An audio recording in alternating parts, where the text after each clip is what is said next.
Hello, good afternoon, everyone, and welcome to today's lecture event. I am Natalie Bennett, and I serve as the director of UIC's Women's Leadership and Resource Center and the Campus Advocacy Network program. If this is the first time that you're attending one of our programs, I hope that it won't be your last. If you're one of WLRC supporters on campus, thank you for showing up today. Today is a continuation of our year-long recognition of the 30th anniversary of WLRC and its signature program, the Campus Advocacy Network.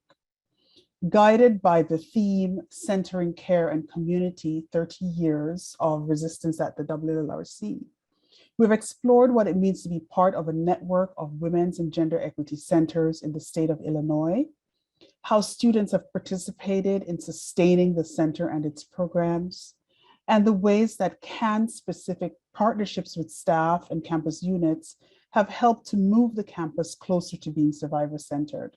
We see that work as all in progress. Many of you have come to know WLRC through CAN. It's not unusual for women's centers to offer programs that educate the campus about gender-based violence, particularly sexual assault, and provide some social support for survivors. But from the beginning, CAN has set itself apart by remaining an integral part of the center, as well as retained its critical feminist focus on the key role that community plays in the success of advocacy and prevention work.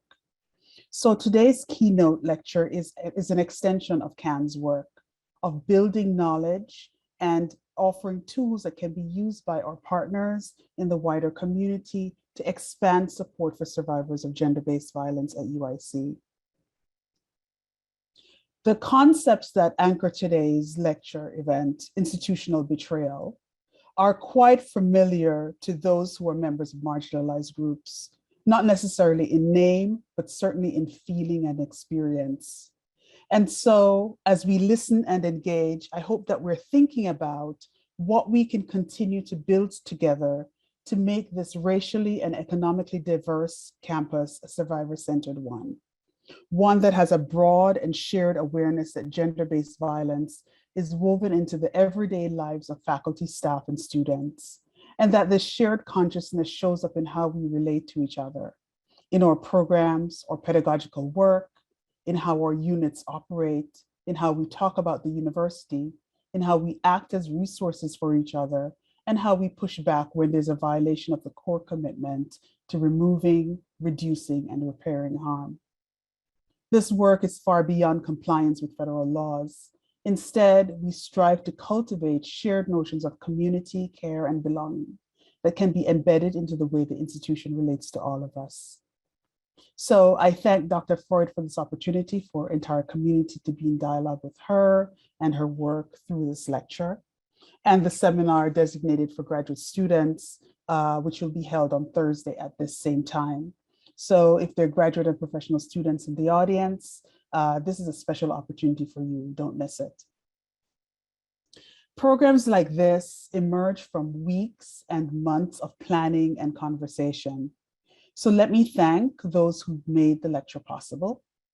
Dr. Kelly Maginot, Assistant Director of Advocacy Services and CAN's Confidential Advocate, with the support of campus units, the Honors College, the Gender and Women's Studies Program, the Departments of Psychology, Colleges of Business and Dentistry, Counseling Center, and the Graduate College. Again, thanks to all of you for being here, for showing up and being willing to be in conversation with us. Next, we'll have Dr. Jessica Shaw of the Department of Psychology, who will introduce our keynote speaker. Thank you. Good afternoon. My name is Jessica Shaw, and I'm an assistant professor in the psychology department. I'm really thrilled that the psychology department had the opportunity to partner with WLRC for this very exciting and important event. Today, I have the privilege of getting to introduce a researcher, author, educator, and speaker. Dr. Freud is the founder and president of the Center for Institutional Courage and Professor Emerit of Psychology at the University of Oregon. Dr. Fried is also an adjunct professor of psychiatry and behavioral sciences in the School of Medicine, faculty fellow at the Clayman Institute for Gender Research, and affiliated faculty with the Women's Leadership Lab, Stanford University. Dr. Fried is also a member of the advisory committee from 2019 to 2023 for the Action Collaborative on Preventing Sexual Harassment in Higher Education with the National Academies of Science, Engineering, and Medicine. In 1989 to 1990, and again in 2018 to 2019, Dr. Fried was a fellow at the Center for Advanced Study in the Behavioral Sciences at Stanford University. Currently, Dr. Fried serves as the editor of the Journal of Trauma and Dissociation. Dr. Fried is a widely published and renowned scholar known for her theories of betrayal trauma, institutional betrayal, institutional courage, and DARVO. It is a tremendous honor and privilege that we're able to welcome her here today. So without further ado, I'd like to introduce to you Dr. Fried. Thank you so much for that kind introduction, and also to all of you who've organized this for inviting me. I'm so honored to be in this particular role with such an important anniversary, and I so admire the work that you've done at your center. I know it's not been always an easy time for women's centers to prevail under the culture that's been going on, so I really appreciate the work you've done. I'm going to see if I can share screen so that I can show you some slides. Hopefully you can see my slides now. So today what I want to talk about is addressing sexual violence, and in particular moving from institutional betrayal to institutional courage. And to do that, I'm going to present some concepts, some tools, and some data from research that we've conducted. And this will be organized into 5 short chapters. First, about some older work and theory on betrayal trauma and betrayal blindness. Then somewhat newer work on institutional betrayal, some of the lessons we've learned from being on and researching on campus. Then talk about disclosure of sexual violence and other traumas and the concept of DARVO. And then finally, in the last chapter, talk about our newest work on the topic of institutional courage. So betrayal trauma and betrayal blindness is a theory and concept that I started to develop now more than 30 years ago. An example of the kind of phenomenon I was first trying to understand, there's this from 1992 in the New York Times. Frank Fitzpatrick began remembering having been sexually molested by a parish priest at age 12. Mr. Fitzpatrick's retrieval of the repressed memories began, he said, when I was feeling a great mental pain. Mr. Fitzpatrick slowly realized that the mental pain was due to a betrayal of some kind and remembered the sound of heavy breathing. Then I realized I'd been sexually abused by someone I loved, said Mr. Fitzpatrick. But it was not until 2 weeks later that he suddenly remembered the priest, the Reverend James R. Porter. When articles about this and other cases in the late 80s and early 90s were receiving a fair amount of media attention, I was puzzled as at the time a professor focusing on memory, that this is not something that I had learned about in my formal education. And it seemed really important to understand how somebody could forget something that seems so important. And the question I came to formulate was, why would individuals remain unaware of or forget traumas they'd experienced? And a closely related question is, why are some traumas forgotten and not others? Because any explanation we come up with should say something about when you're going to see this forgetting and when you're not. The answer that I developed, I called betrayal trauma theory. And it rested on 2 insights about human beings. One is that we can be, and often are, exquisitely sensitive to betrayal. And it's funny because psychology has very little literature or research on betrayal, and yet our art and our literature and our everyday life are full of discussions of betrayal. Betrayal betrayal is what happens when our trust gets violated. And it's extremely important that we be able to evaluate trustworthiness and notice betrayal, because it's important to our survival. We depend on social contracts, and we're harmed by cheating and betrayal.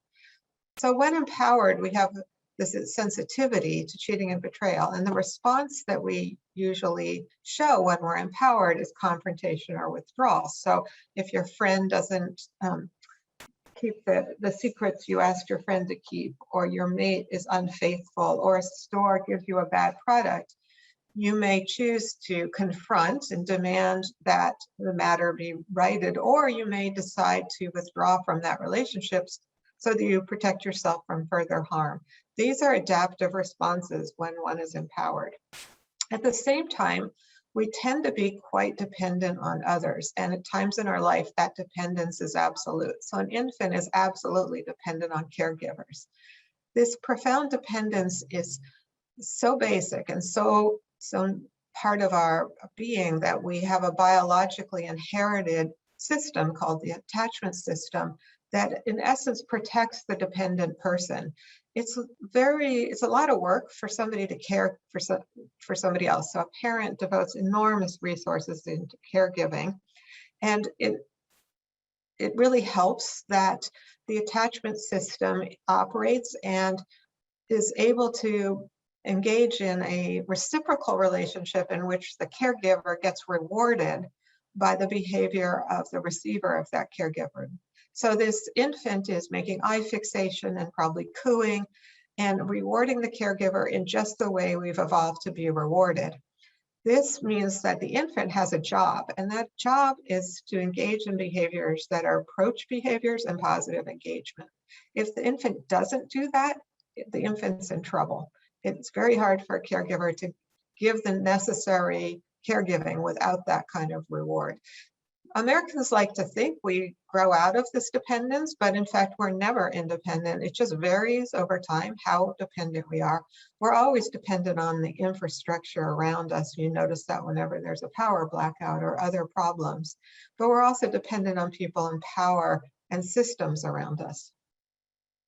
What happens when the person or system we're dependent upon also becomes the betrayer?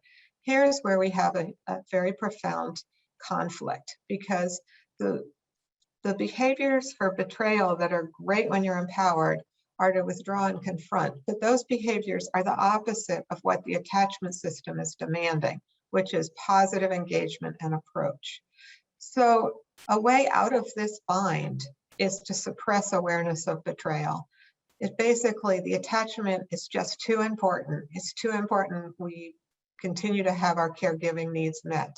And by suppressing betrayal, creating betrayal blindness, we can get through the moment. So there's a short-run survival advantage. There is also a long-run cost, because whenever humans suppress an ability, it tends to be hard to get that ability when needed later on. So there's a cost to people who have to engage in betrayal blindness, say in their childhood, when they then become adults and are in a situation where it would help them to be able to detect they're being betrayed. This view of trauma pulls out a dimension of events that historically was not considered traumatic. Historically, traumas were understood as being life-threatening and inducing great terror and fear. And the idea in much of mainstream psychiatry and psychotherapy was that this very high level of fear and terror was what led to long-lasting difficulties after the trauma was over.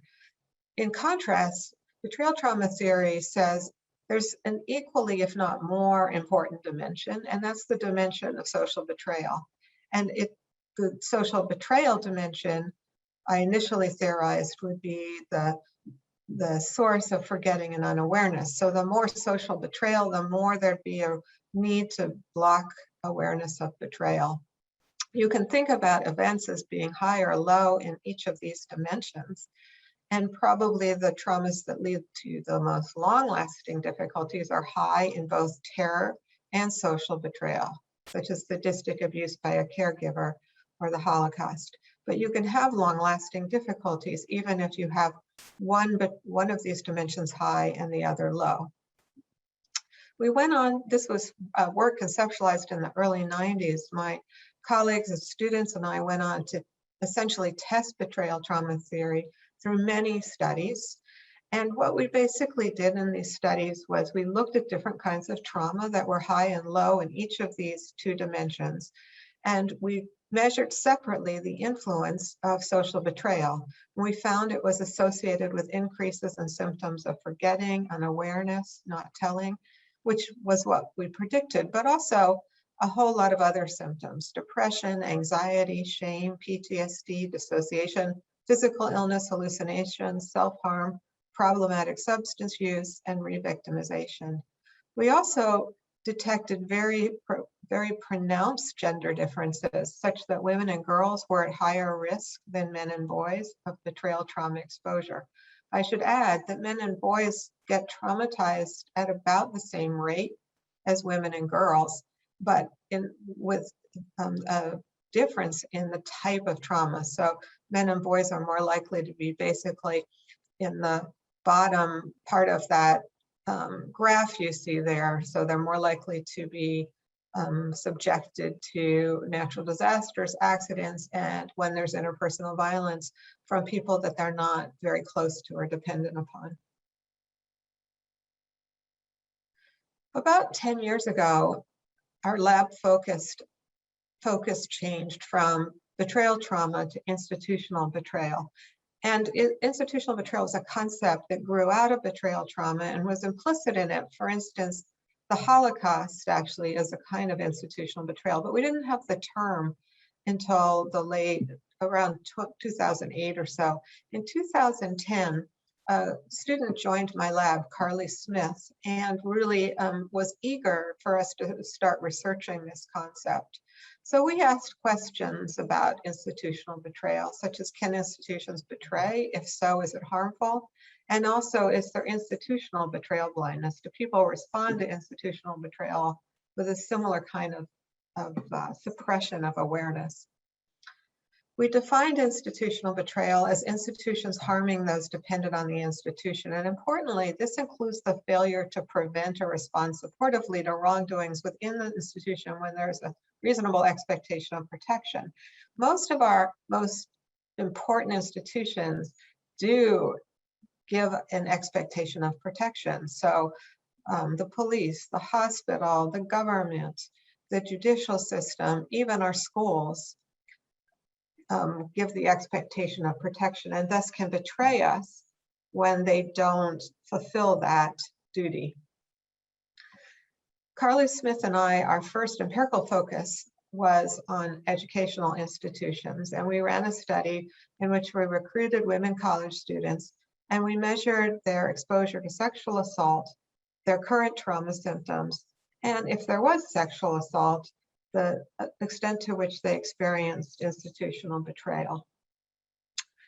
In order to do this, we had to come up with a new measure for institutional betrayal, and we created the Institutional Betrayal Questionnaire. It's very simple. It's at its heart, it's a checklist. If somebody says they were sexually assaulted, we ask them, and by the way, all of our measures use behavioral items, so we don't actually ask, were you sexually assaulted? We describe experiences that constitute sexual assault and say, did this happen to you? But if they say yes, that event happened to them, then we say, did an institution play a role? For instance, and then we give them these options that they can say yes or no to. So the options ranged from not taking proactive steps to prevent this type of experience all the way to punishing you in some way for this experience. Before we ran this study, I thought we would pick up some amount of institutional betrayal, but not large amounts, because my sense of colleges is that, and universities, or was at the time, that they're pretty friendly places, and the people who are drawn to work in universities and colleges tend to be very motivated to help students. After all, it doesn't tend to pay that well, but it is an opportunity to contribute to the lives of young people. And I, at the same time, had been a university professor. I knew there was going to be some institutional betrayal because my students had described it to me, not with those words, but these sorts of events. But to my shock, what we found was that 46% of our female students with unwanted sexual experiences reported experiencing institutional betrayal. This was much higher than I expected, and it's a number we've now replicated within, from 40 to 50% is what we've picked up in many, many studies. Suggesting institutional betrayal is quite common even in educational situations or settings. More important, we found that institutional betrayal is associated with distress. So what you see here is a graph in which on the bottom axis, we have the quantity of sexual assaults, where the higher the number, the more sexual assault somebody experienced. And then on the y-axis, we have anxiety, which is one of several symptoms we looked at. And as many researchers have found, anxiety is associated with sexual assault in a probabilistic sense. By that, I mean that on average, people who have more sexual assault experiences are more likely to have more anxiety. But what you also see is that when institutional betrayal is present too, it exacerbates that relationship. So institutional betrayal is adding, you could say adding harm to the victim over and above the interpersonal violation that has occurred.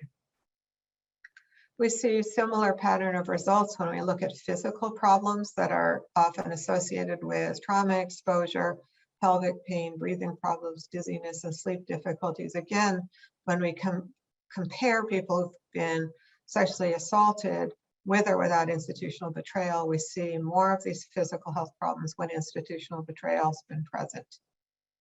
Some other researchers have found, using a military sexual trauma survivor population, that when military sexual trauma survivors experience institutional betrayal compared to military sexual trauma survivors who did not experience institutional betrayal, they have higher PTSD symptoms, more depression, and alarmingly higher odds of attempting suicide. From this, I think it's fair to say that there are times institutional betrayal can be a life or death matter for people. We also have indication that there is some kind of institutional betrayal blindness.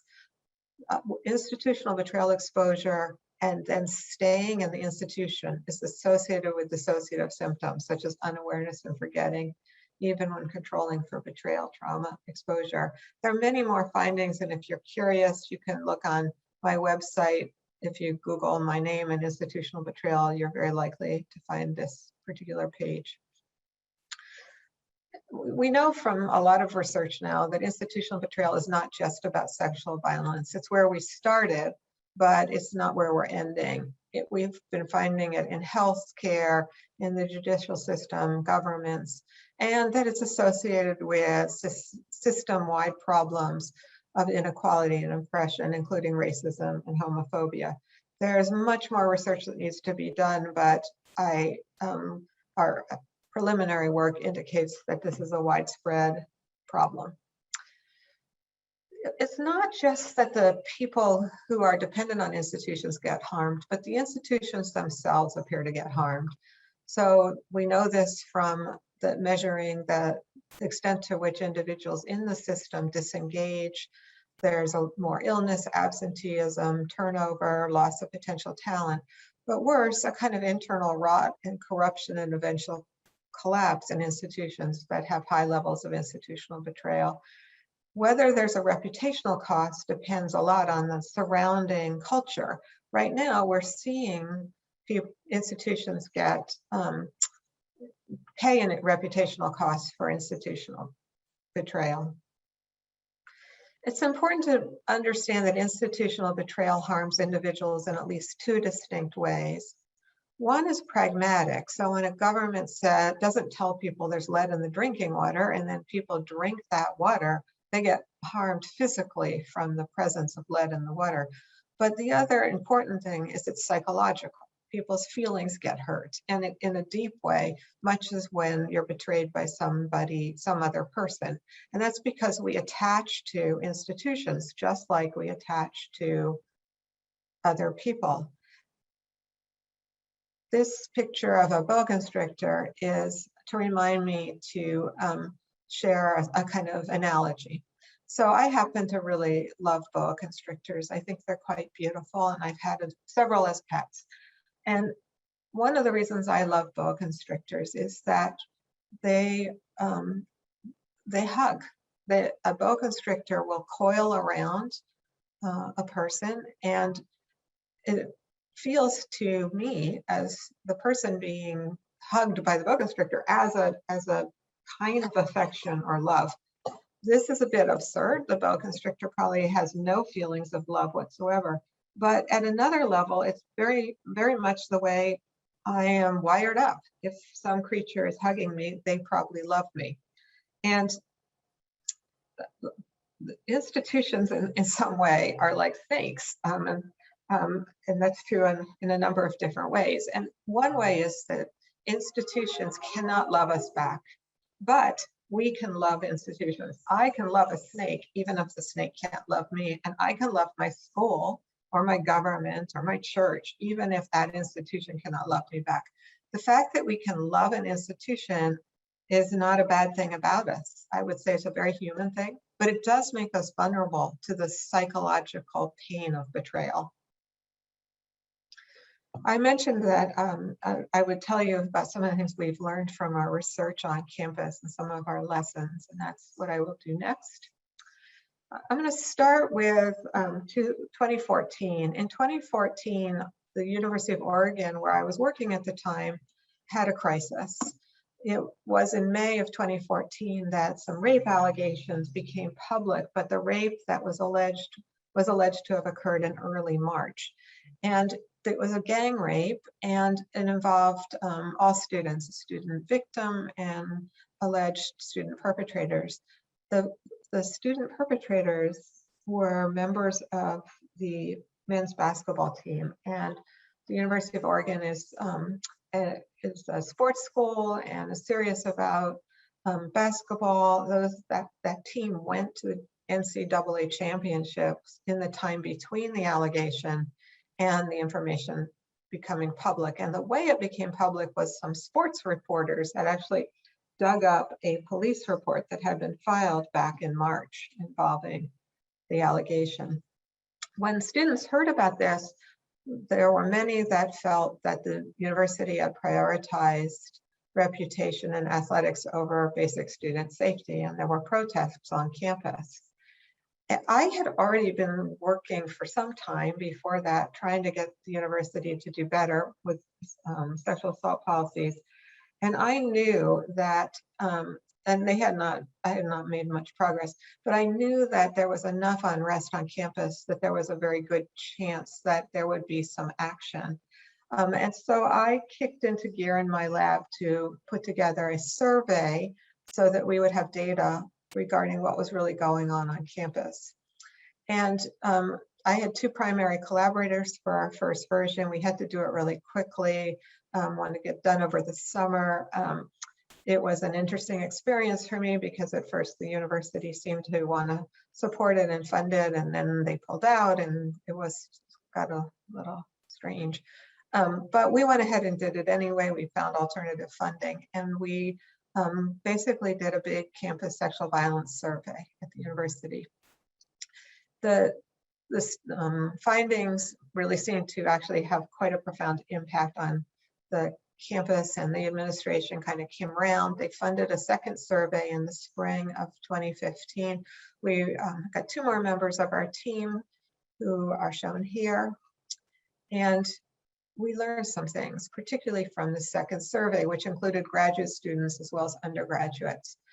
So from our second survey, which was done in 2015, what I'm showing you here is the percentage of students based on whether they identified as male or female, who had told us they had experienced certain kinds of victimization. Again, not using these words, but behaviorally defined. And for every kind of victimization, we have pronounced gender effects such that female undergraduates are reporting higher rates of these experiences. And also these are alarmingly high rates, although they are consistent with national data.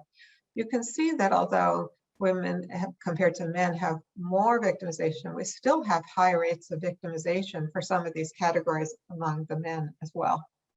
When we look at our graduate students, again, there's a pronounced gender difference in all but one case. These are statistically significant when they're little asterisks and they're in red.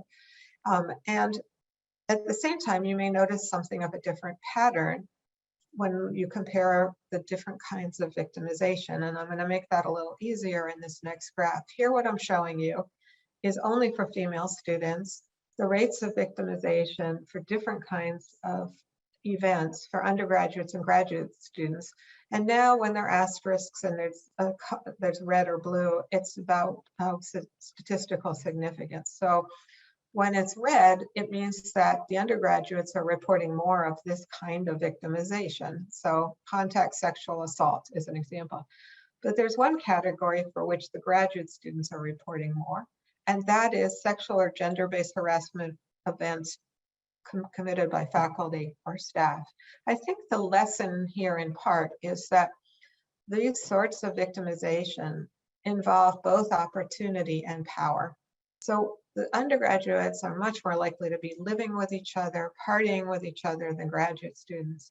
But graduate students spend vast amounts of time, most of them, with a small number of faculty members who hold tremendous power over them.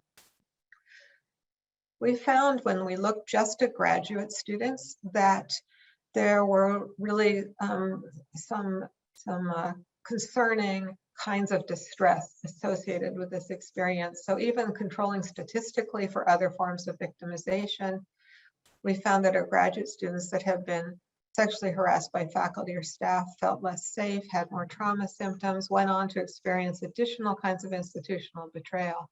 And I should say sexual harassment by faculty and staff is a kind of overt institutional betrayal, but they went on to find to experience the kinds of institutional betrayal we measured from our questionnaire, such as being punished for reporting the experience. Both research in our lab and other labs suggests that institutional betrayal is greater risk not only for based on gender, but race and sexual orientation, and presumably other sorts of marginalized identities that create higher risk. So for some people, based on their social location, they may double, triple, or even more jeopardy. I assume institutional and interpersonal betrayal is part of the maintenance of the power structure. And I assume this because I have found it is so hard to get people to change their ways, even if they agree that change would be a good thing. It's hard to get people to change the status quo. One of the questions that one might ask is whether campus sexual violence research is just about campus sexual violence. And the reason I pose it like this is because I have experienced over many decades the sense that sexual violence research gets really marginalized as a sort of somehow esoteric subject, which doesn't make sense either in terms of the numbers of people involved or the severity of the consequences, but also because sexual violence is actually not an isolated issue. It's integrated with so many other issues that we care about. And a current issue is the pandemic. So just a few things about that we learned. So you may remember the summer of 2020, which was before there were vaccines, universities were announcing plans to open campus instruction. And particularly in May and June, they were saying campus would be open in the fall. And when they talked, an implicit assumption seemed to be that university students would adhere to rules regarding social distancing. But this struck me and some of my associates as a kind of magical thinking, because if you think about what we know about sexual violence, it didn't really make sense to think that all students would be respectful of the boundaries of other students when it came to the pandemic, when clearly they weren't willing to be respectful when it came to sexual touch or verbal harassment. We also know that institutional betrayal happens to about half of victims on college campus, and it's associated with harm. And we wondered, would universities be able to avoid COVID-related harm? with my student Alexis Adams-Clark, we explored these two questions, asking about both risk correlates, which students are engaging in COVID risky behaviors, and COVID institutional betrayal.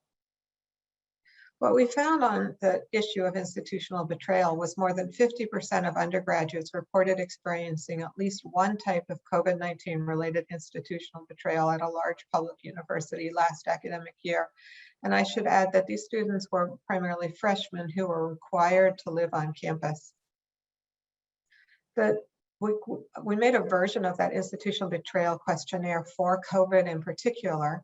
And what you can see here, and we ran two different waves of this study, one in fall and one in winter. But what you can see it's very similar to what we find with sexual violence, institutional betrayal, where there are a lot of instances of people experiencing the university creating an environment where this unwanted thing feels normal. In this case, the transmission and safety violations seem common and normal. And then about 10% of students who are reporting having some amount of being punished for expressing concerns.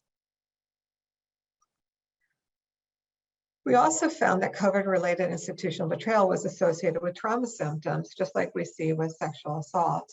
And we were able to control statistically for other factors such as gender, prior trauma history, and COVID-19 infection.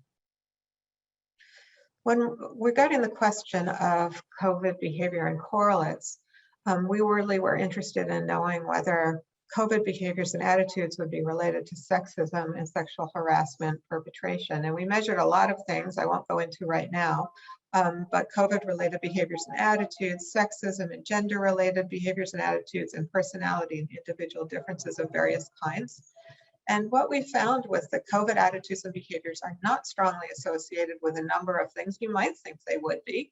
Dark triad personality is things like psychopathy and narcissism and authoritarianism, general rule breaking, physical aggression, and benevolent sexism, which is a technical term that means essentially paternalism.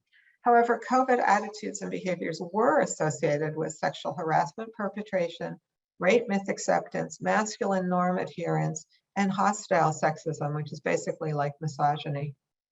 Let me show you some of the graphs of what this looks like. So here we're looking at COVID behaviors. So these are risk behaviors. The higher, the more risk that people are creating around them. And they're associated with sexual harassment perpetration. Another way to say that is that the same people that are sexually harassing are exposing other people to COVID risk. COVID behaviors and attitudes are associated with rape myth acceptance. This relationship, like most of them are stronger for male undergraduates than female undergraduates, but there's still some effects going on even for our women students. And COVID behaviors and attitudes are very strongly associated with hostile sexism. So this is hostile sexism is things like, women are demanding too much from men or other hostile things. It's associated with both these COVID risk behaviors and attitudes regarding these COVID risks. These associations between sexual harassment perpetration, hostile sexism, and COVID behaviors and attitudes remain significant even when controlling for gender, political ideology, general rule-breaking behavior, and dark triad personality characteristics. One of the things I take away from that is that it's really to our peril as a society that we ignore sexual violence research. It exposes us to harm not only in that domain, but probably many others. If we could get one thing under control, I believe we'd see less harm in these other domains as well. Okay, chapter 4, and then there's only one more after this. And this is about disclosure and DARVO. So we all know that without reporting, it's difficult to stop assault and harassment. And yet reporting is really rare. That study with the sexually harassed graduate students I mentioned, only 6% of them reported the harassment to university sources. In another study that I did with Melissa Barnes, where we looked at undergraduate students, we found that of 189 students who had experienced sexual victimization on campus, only 50 had told anyone at all. And who had they told? They had told other friends and students, and a few had told family members, not at the university. When we look at officials at the university, it was essentially no telling at all. And sometimes I think it's helpful to draw the distinction between disclosure and report, because most people, not all, but most people who are victimized are initially, if they're going to talk about it, are really making a disclosure for emotional support, not making a report for external consequences. Why don't victims report? Well, reporting can indeed lead to a good outcome, but it is actually truly risky. A bad response actually makes things worse for the victim. A bad response can be a new betrayal trauma, and a bad response from the institution is institutional betrayal. To the extent bad responses are likely, it's totally logical that people do not report. And you really probably should turn the question on its head and ask why people ever do report, given the enormous risks that people take on when they do report. What are harmful responses? Some are very obvious, blaming and validating and punishing, but some maybe are slightly less obvious and can even occur with good intentions. So not acknowledging and changing the topic, minimizing reassurances, turning the discussion to the self. And I think really important to highlight is that taking away control from the survivor. It's in a number of research studies, it's the single most harmful response, even more harmful than blaming and validating and punishing, is taking away control. The good news here is that well-intentioned people can learn to become better listeners through education. If you're interested, I have a tip sheet posted. If you Google my name and Good Listener, you'll find it. And it's based on research that I did with my former graduate student, Melissa Ming Foynes. A little note, one of the things that I've been very worried about is mandatory reporting policies. I think they're counter to everything we know about healing from trauma.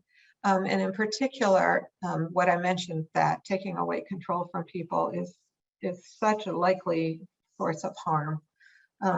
Given that, and there's been essentially no work to see if mandatory reporting is safe or effective. It's just been implemented all over the country, but not everywhere, but most places.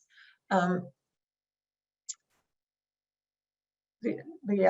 lack of data on whether it's safe is really more than that. Is there's data based on these studies that probably it's not safe. There's also very little indication it's going to be effective for any of the stated goals, because it tends to chill reporting. So any goal that has to do with trying to unearth the information is probably counterproductive. There are better approaches, and for those of you who are interested, I have a website, Required Reporting, on different policies and resources in which survivor-directed policies that are passed muster legally and are much more trauma-informed. I mentioned before that I would talk a little bit about DARVO. DARVO is a particularly pernicious response to disclosures. It's an acronym. I first floated this idea in a publication in 1997, but it sat there kind of untouched for quite a while. But the acronym stands for Deny, Attack, and Reverse Victim Offender. And the idea is this is basically a perpetrator strategy to deflect blame. So the person being accused says it never happened, attacks the credibility of the accuser, you're a liar, you're doing this just to make money or whatever. And most importantly and perniciously reverses the victim and offender role and says, I'm the real victim here. This is a kind of gaslighting, but it's a very precise kind of gaslighting, turning upside down victim and offender roles. These quotes, just for veracity, I should say, these quotes are all from one single real person who's had quite a bit of influence on our world. Why do people use DARVO? Well, it seems to work. We see over time and again that the DARVO response tends to produce the desired result.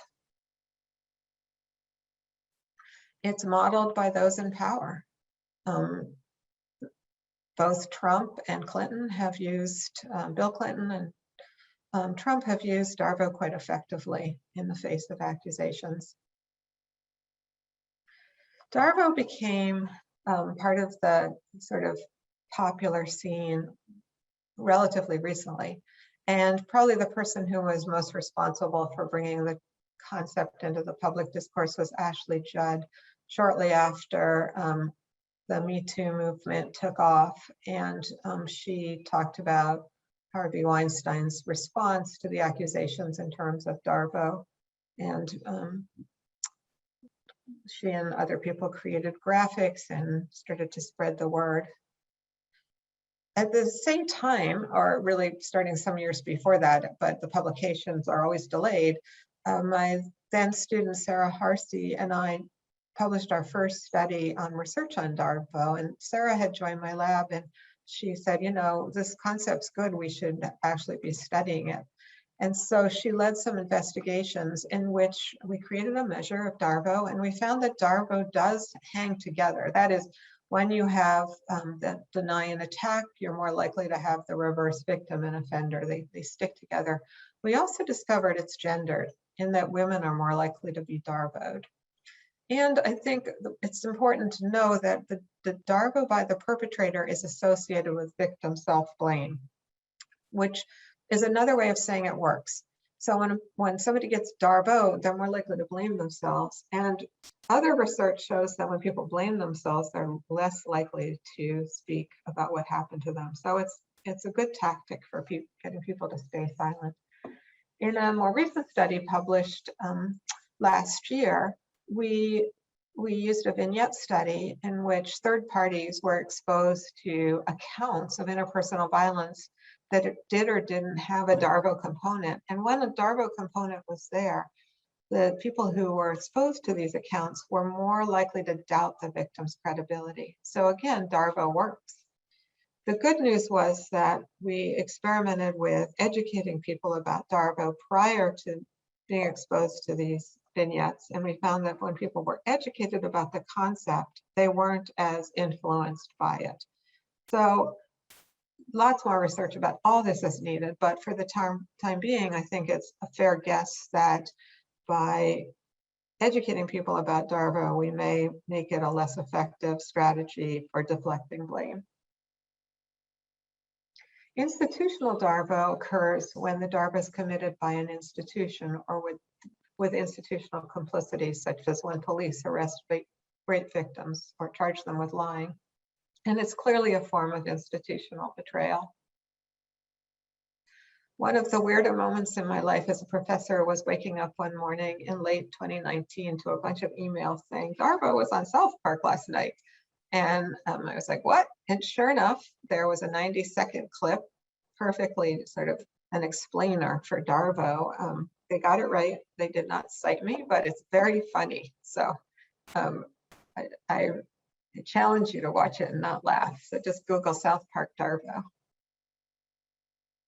Okay, last chapter, institutional courage. And this is my most recent and current work. So can we repair and prevent institutional betrayal? I know it's tempting to drown in the pain of betrayal or to succumb to betrayal blindness, but neither of these responses help us prevent abuse and betrayal. The way we prevent and deal with these things is through hope, awareness, and action. And this is where institutional courage comes in. Institutional courage is an institution's commitment to seek the truth and engage in moral action despite unpleasantness, risk, and short-term cost. It's a pledge to protect and care for those who are dependent upon the institution. It's a compass oriented to the common good of individuals, institutions, and the world. And it's a force that transforms institutions into more accountable, equitable, and healthy places for everyone. I identified 10 steps that institutions can take at a sort of more concrete level. This is not an exhaustive list, it's just a starting place. But those 10 steps are the following. First, to comply with laws. This seems like a no-brainer, but there are a lot of civil rights laws that are pretty good. And as many of you know, that institutions don't always comply with these laws, but that's That's a beginning spot, but it's not enough to simply comply, because that quickly turns into a checkbox mentality. What's necessary is to go beyond mere compliance. Related to that is to be aware of risk management mindsets. When one kind of goes beyond compliance, there's going to be sometimes some risks that are necessary, doing the right thing, even when there may be bad PR. And risk management can really shut that down. Step 2, educate the institutional community, especially leadership. A lot of institutional betrayal occurs because people are really ignorant. And it's not, institutional betrayal, sure, they're bad actors, and some people are bad, have bad intentions. But I think more often it's people with good intentions who are ignorant about the consequences of their actions. And an example of this is not understanding victim psychology. An example of this, in my opinion, is mandatory reporting policies, which may come from a place of good intention, but because they're ignorant of victim psychology, are likely to be causing harm. Number 3, respond well to victim disclosures and create trauma-informed reporting policies. 4, bear witness, be accountable, and apologize. These are such simple and yet such hard things, but they are so powerful. And I'll come back with a case example to the power of apology. 5, cherish the truth tellers. Originally, I wrote that as cherish the whistleblowers. They're both ways to say this concept, but the people and institutions that bring forth the problems are the most loyal, typically the most loyal people in the institution, who are doing the institution a very big favor. And as you know, they're often then retaliated against and punished for bringing this truth to the front. 6, conduct scientifically sound anonymous surveys. In the last decade, we've seen universities really start to do this, but it's relatively new that there are victimization surveys that are scientifically sound and anonymous. It's the only way to find out what's really going on, given people's reluctance to report. And outside of university institutions, there's still very, very little of this going on in the world. 7, regularly engage in self-study. 8, be transparent about data and policy. Sexual violence, corruption, and so many of the things that cause problems thrive in secrecy. And while individual privacy is important to respect, anytime you've got aggregate data or policies, they should be very accessible. And as you know, they're not always. 9, use the organization to address the societal problem. Many times we are situated inside institutions with resources and the ability to help on the larger societal front. So research universities can do research on these problems, for example, and it's important to reach out in that way. And then 10, commit ongoing resources to each of these prior steps. None of these are entirely free, but none of these are terribly expensive either. We have some research that's relatively new on institutional courage. We've got our first report under review. Alex Smith and I created a new measure, the Institutional Courage Questionnaire. In our first study, we administered it to 800 employees around the country in various industries. And overall, we found that institutional courage buffers against sexual violence and institutional betrayal for employees. So the employees who were in companies with institutional courage had more job satisfaction, trust in management, perceived gender equality, organizational commitment, and fewer work withdrawal behaviors and one-year leaving intentions. In other words, institutional courage is good for the institution as well as the individuals who are dependent on the institution. In a similar study conducted on undergraduates, Alexis Adams-Clark and I found that institutional courage buffers against institutional betrayal for students experiencing sexual assault and sexual harassment. I want to tell you, based on one case study, what institutional courage can look like. This case study involves Brenda Tracy and Oregon State University. Oregon State is not my school. I was at the University of Oregon, but they're similar schools otherwise. In 1998, Tracy reported to police that she'd been raped at a party. 2 of the accused assailants were OSU, Oregon State University, football players. Prosecutors led her to believe the case was weaker than it was, the rape kits were destroyed, and the 2 football players had 1 game suspension and community service. And no one from OSU talked to Brenda Tracy. This was a huge trauma. It was a huge interpersonal trauma. She was raped. And it was a huge institutional betrayal from both OSU and the police and the judicial system. But Brenda Tracy is a remarkable person, and she went on to do the best she could. She got a nursing degree. She had 2 children, and she did these things, but she continued to suffer from this terrible trauma.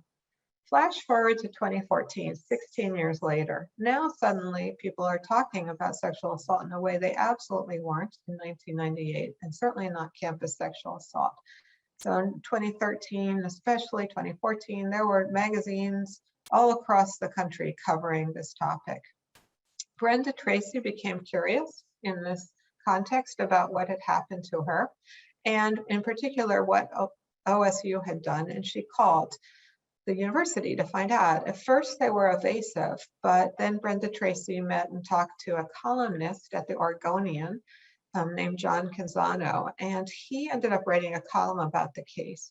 And I assume the morning that column was published, many copies were sent to the then president of OSU, Ed Ray, who read the column. And then, unlike what so many university presidents would do in this situation, which is to circle the wagons and put things into defensive mode, Ed Ray instead ordered an investigation. 3 weeks later, he met with Brenda Tracy and shared the results of the investigation.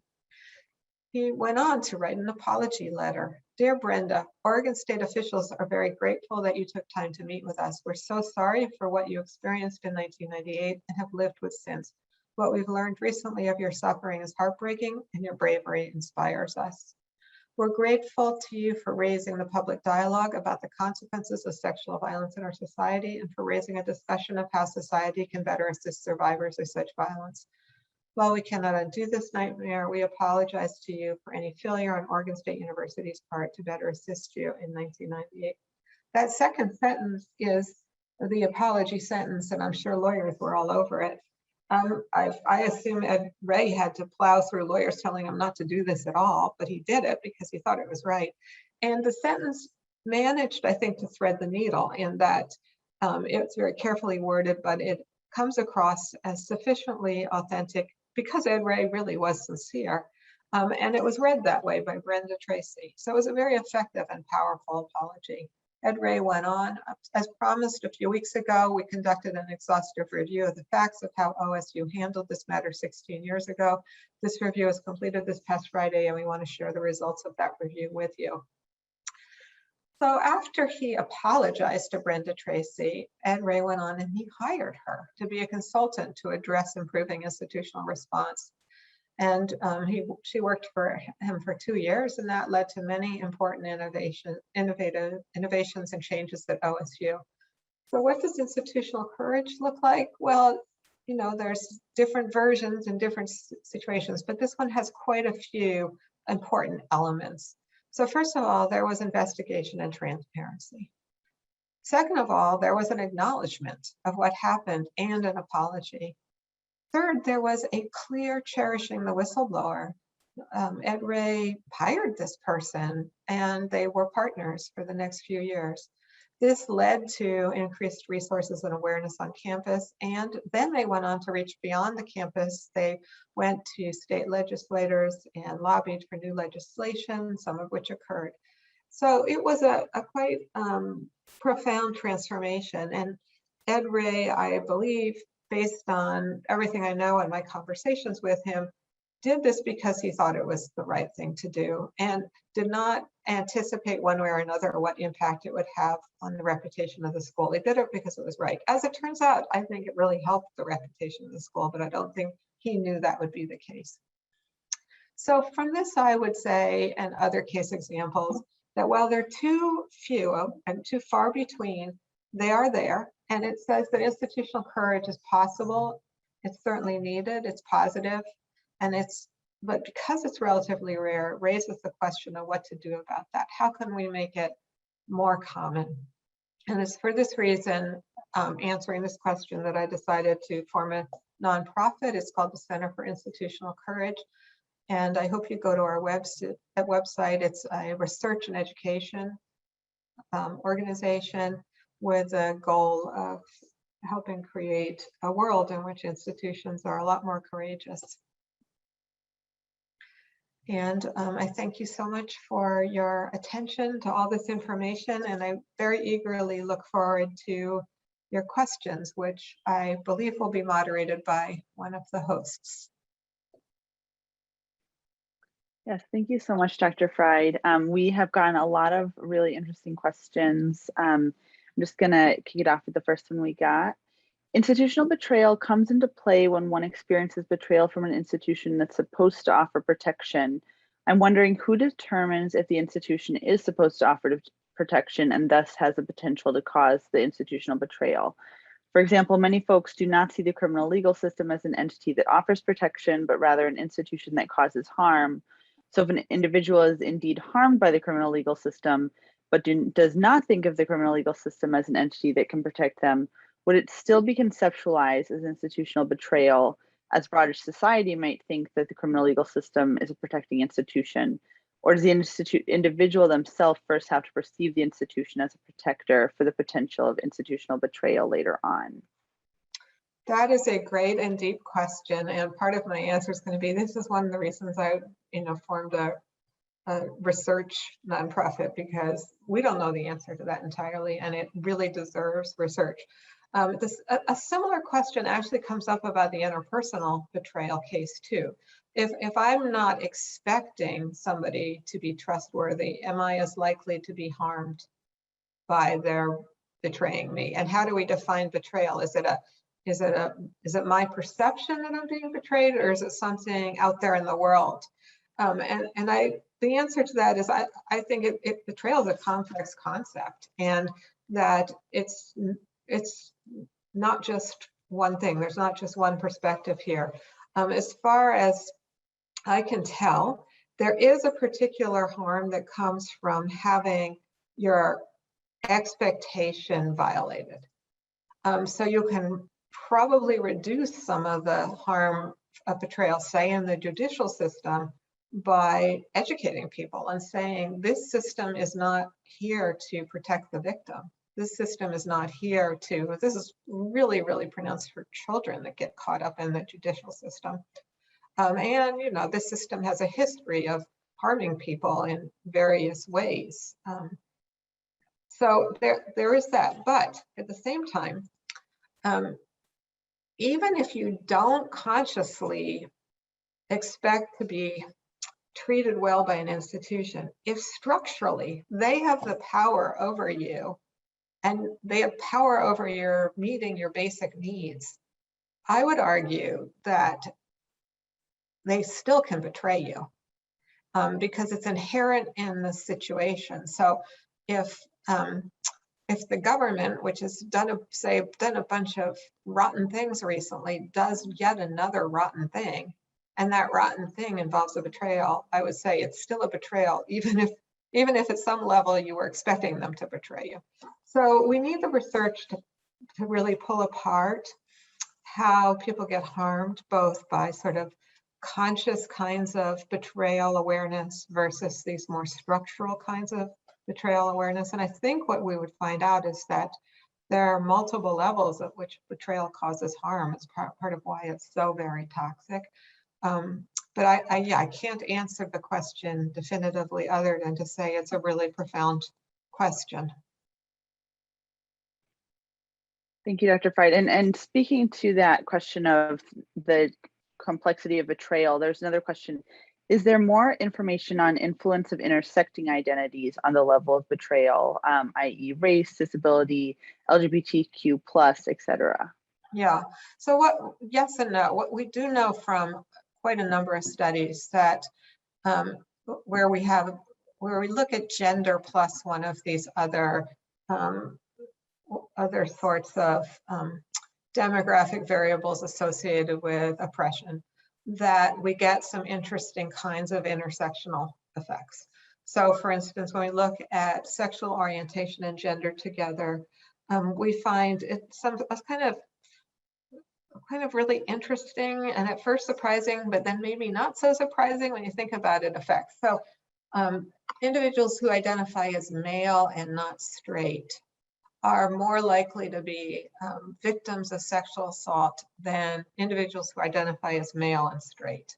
Whereas with females, the risk associated with gender is really all that matters. Like whether a woman identifies as straight or not straight, the risk of sexual assault is kind of about the same.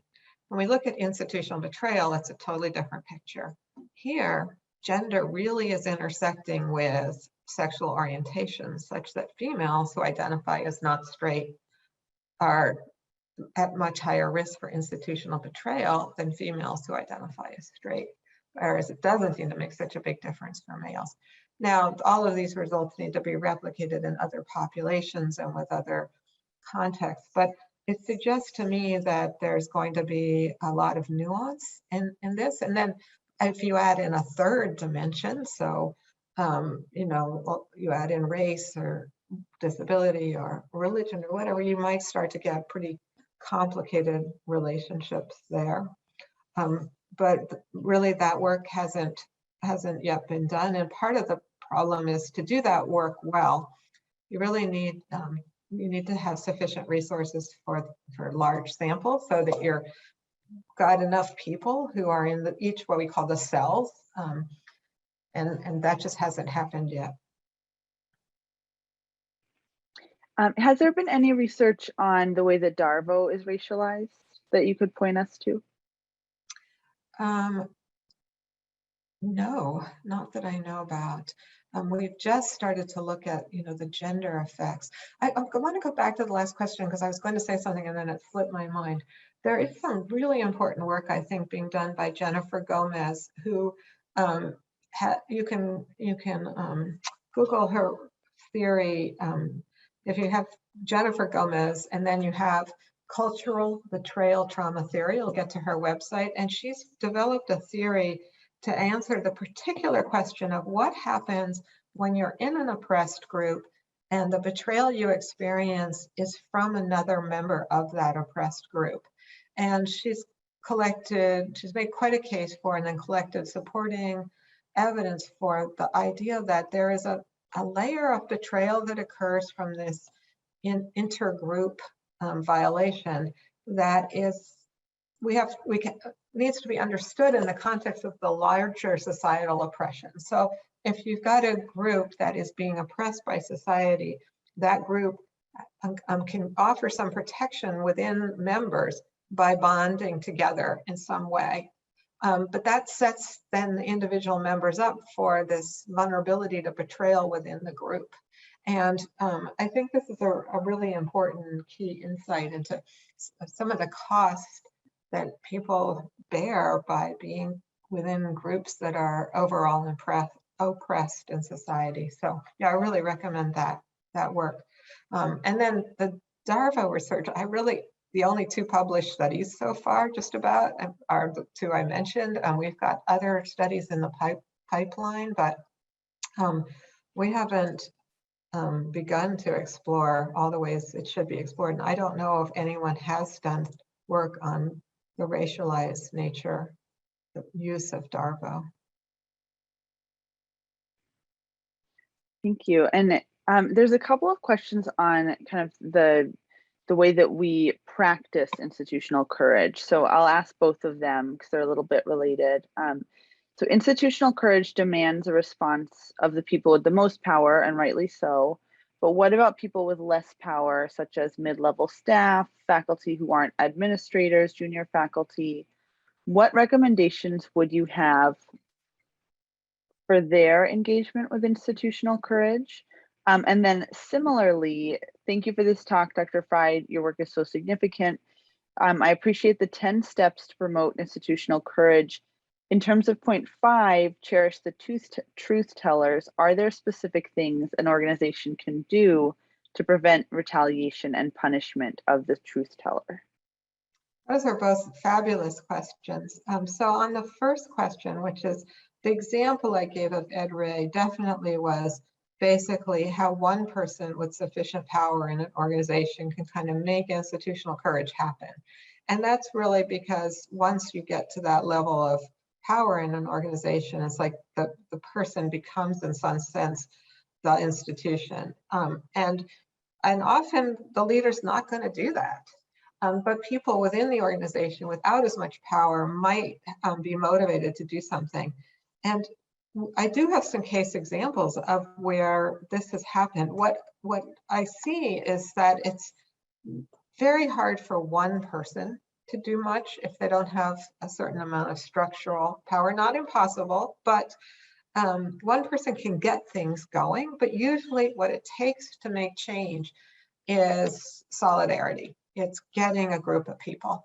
And then it almost doesn't matter where people are in the system. If they have sufficient number and solidarity, they have the potential to change the system. So specifically for faculty, there was, this has happened more than once, but one case where it occurred was at the University of British Columbia, where there was a graduate student who had been sexually harassed by an advisor, and the university had responded poorly. It was sort of the typical scenario. But what was different was a group of faculty got involved in trying to pressure the administration to do the right thing. That didn't happen through the normal routes they tried, but what they did next was they banded together and they wrote a letter. And the brilliant thing was that they wrote the letter on behalf of the institution.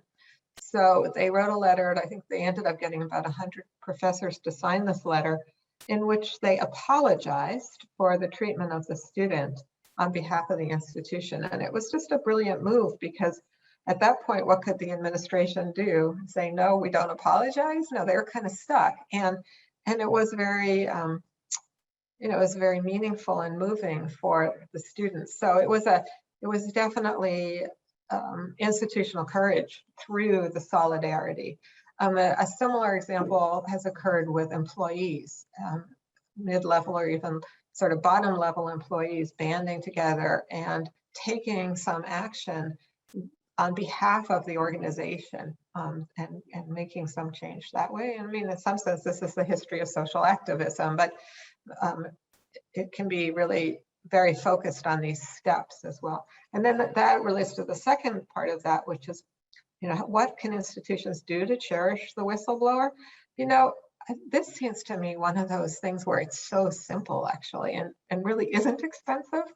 In the monetary sense, it's just really hard for people to do this, but at a psychological sense. But really, it seems to me most whistleblowers get rewarded by having their bravery acknowledged, and by having the institution make a commitment to do something, to acknowledge what they said was true.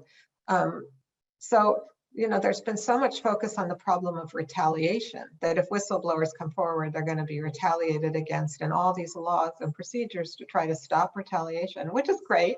But I don't think we're going to stop retaliation entirely, because so much retaliation occurs in subtle ways. It can occur at the social level, so people don't get invited places, eye contact isn't made, and it occurs through the absence of reward, so people don't get a promotion or an award. It's really hard to legislate that. I think it's probably more fruitful to focus on what can you do to reward this behavior.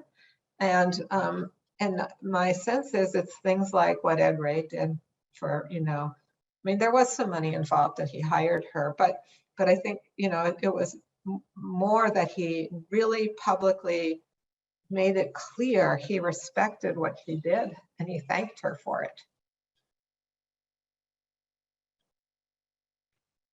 Thank you. That gives me a lot to think about. We see those questions of retaliation coming up again and again with survivors who are told they're not experiencing retaliation because it's not legislatable, right?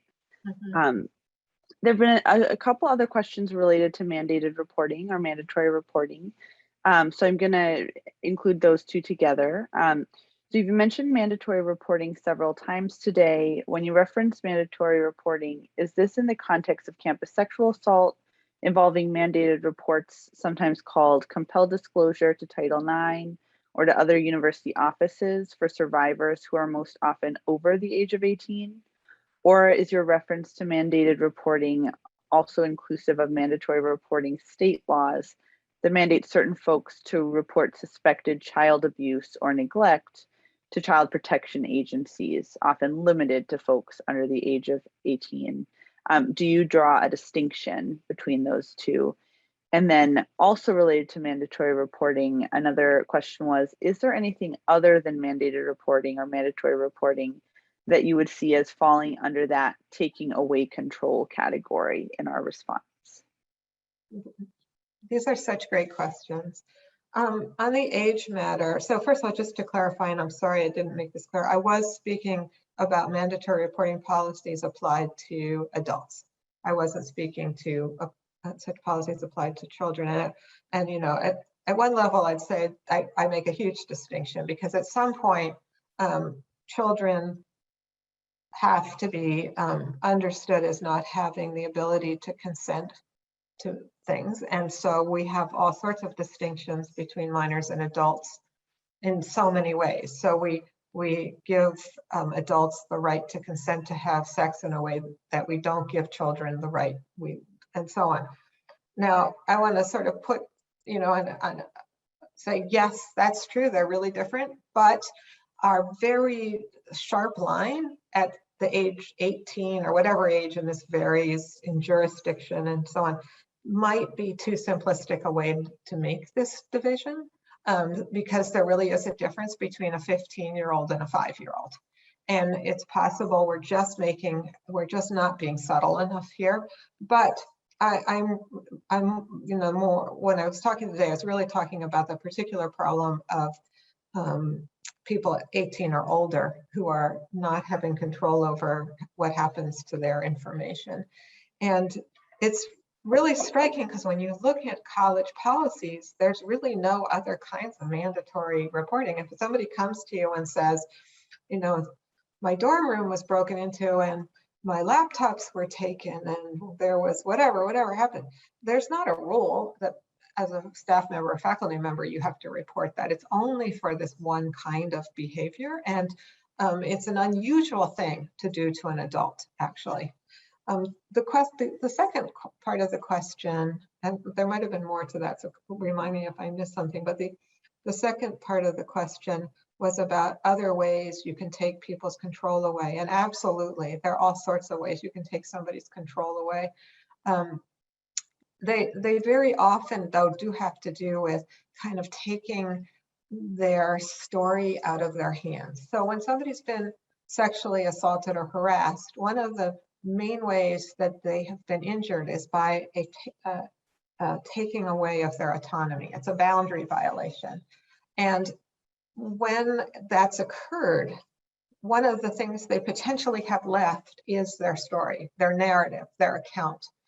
So when you take that away, you're sort of taking away the little bit that was left that they had autonomy over regarding this event.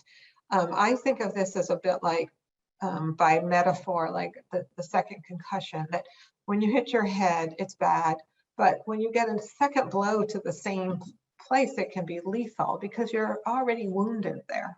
And this has been something that, you know, trauma therapists have noted for a long time, that any intervention that takes control away from a trauma survivor is probably going to fail. That it's just the wrong thing to do to a person that's been harmed in this particular way. But, you know, examples that I've seen include things like, you know, he did that to you, well, I'm going to go beat him up, or I'm going to go, like, people sort of taking over, or like telling people what they have to do to heal. Or, I mean, there are just so many ways you can sort of disempower somebody, often with a kind of good intention, just ignorant about what people's needs are.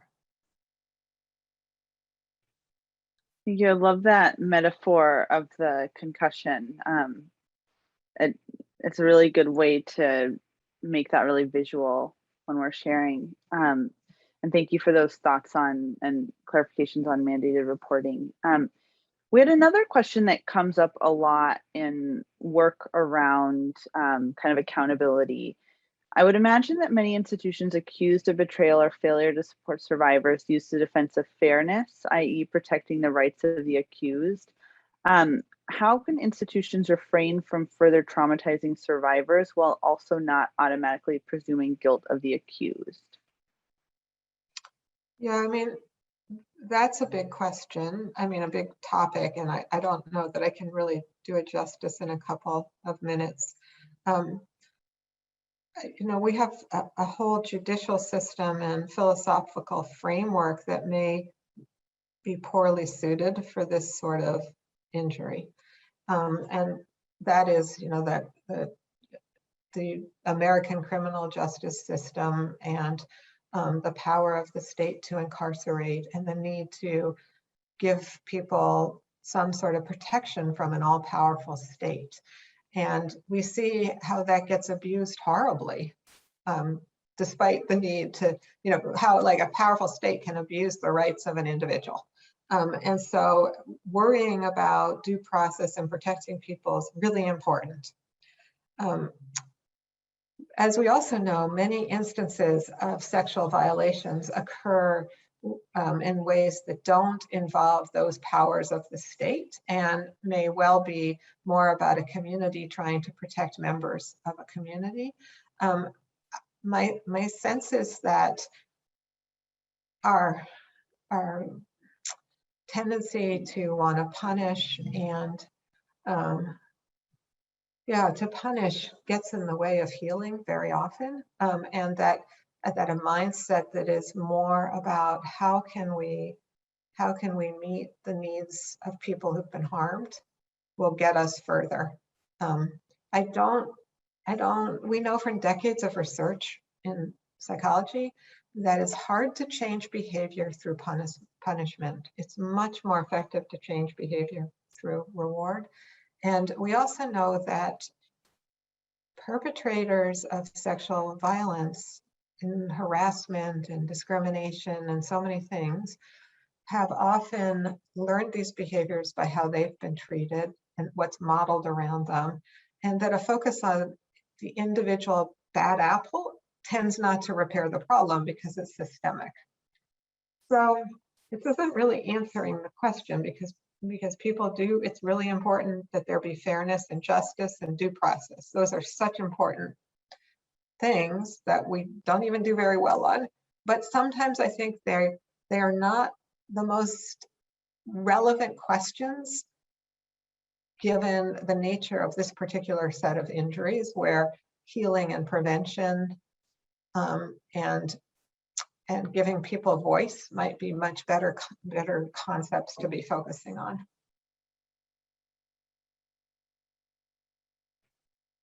Thank you so much, Dr. Freid. I think that is all the time we have for questions. So please join me in thanking Dr. Freid for this wonderful talk, and thank you for being here. Thank you so much for your attention.